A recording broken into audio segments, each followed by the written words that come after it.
दंड पर बहुत कुछ लिखा कहा जा रहा। लिखा जाना कहा जाना परमावश्यक है। जहां राजदंड को नेहरू की छड़ी बतलाते हुए संग्रहालय में सजा कर रख दिया जाए, जहां वह क्षण भर देखने और भूल जाने की वस्तु बना दी जाए, वहां उसकी मर्यादा का पुनर्स्थापन परमावश्यक है। किंतु हम एक साधारण सा प्रश्न पूछना चाहते हैं। क्या दंड या छड़ी का मूल अर्थ हम जानते समझते हैं? हमारे गुरु दंड क्यों रखते थे? शंकराचार्य के हाथ में दंड क्यों शोभित है? सन्यासी दंड लेकर क्यों चलते हैं? राजा के हाथ में दंड क्यों शोभायमान होता था? क्या गुरुजी दंड इसलिए रखते थे कि उन्हें अपने छात्रों को दंडित करना होता था? क्या ताड़ना ही उसका मूल था? क्या वह मर्यादा, कर्तव्य बोध अथवा धर्माचरण सिखाने के लिए नहीं होता था? शंकराचार्य दंड लेकर क्यों चलते हैं? दंडित करने के लिए। राजा जो अनेकानेक शस्त्रास्त्रों से सज्ज होते थे, उन्हें दंड रखने की क्या आवश्यकता थी? दंड एक प्रतीक है।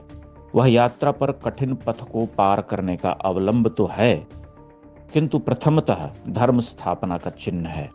दंड को आचार्य अथवा राजा से विलगाया नहीं जा सकता।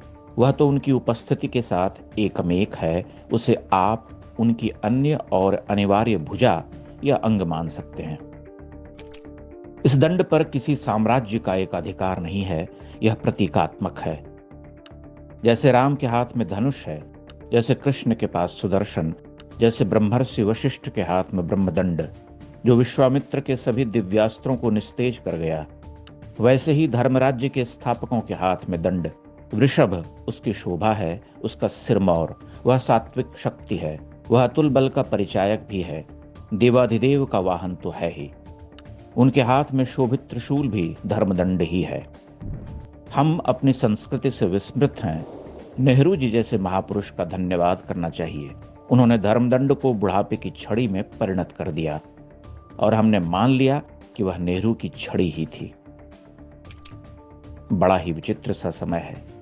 यह दंड जो पिछले 75 वर्षों से संग्रहालय में चचा की छड़ी बनकर धूल फांक रहा था, आज अचानक भासित हो गया। भारतीय सभ्यता संस्कृति में धर्मराज्य का प्रतीक चिन्ह बनकर प्रकट हो गया। मोदी राज में ही हुआ। मुल्ला मोदी क्यों? लिखने को तो बहुत कुछ है, लेकिन समझना अधिक महत्वपूर्ण है। जो लोग इस परिवर्तन को देखना नहीं चाहते, उन्हें कैसे दिखाया जाए? परंतु देखना तो होगा। 1000 वर्ष के इतिहास में ऐसा कोई कालखंड भारत में नहीं आया। उत्तर से दक्षिण और पूरब से पश्चिम तक यह भूमि जागने लगी है। दुर्भाग्य है कि हम जगाने वाले को गाली देते